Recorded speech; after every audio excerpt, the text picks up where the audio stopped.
शरण फाउंडेशनच्या मंचावरून मी प्रभा वाडकर सर्वांना शरणार्थी. महात्मा बसवण्णांचे विचार सर्वदूर पोहोचवण्याचं शरण फाउंडेशन हे जे दासोह करीत आहे त्याचा मला मनस्वी आनंद होत आहे. आज आपण जर आपला भोवताल पाहिला तर आपल्याला काय दिसतं? सर्वत्र अशांत, अस्थिर, अस्वस्थ आणि आक्रमक वातावरण आहे. तर दुसरीकडे युद्धाची गडद छाया आणि बदलत्या तापमानाचे बसणारे असह्य चटके.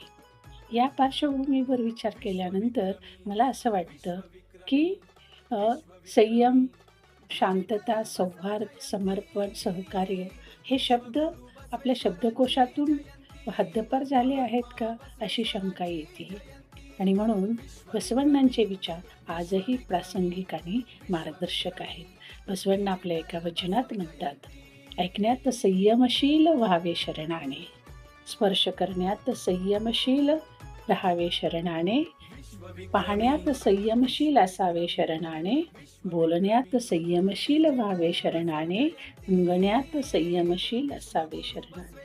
अर्थात आपण आपली पंच इंद्रिये जर आपल्या ताब्यात ठेवली, संयमाने आपण जर जीवनाला सामोरे गेलो तर आपल्या जीवनामध्ये शांती आणि सौहार्द निश्चितच निर्माण होईल. हेच बसवण्णा ह्या ठिकाणी सांगतायत आणि म्हणून त्यांच्या विचारांचं पालन होण्याची आज नितांत आवश्यकता आहे.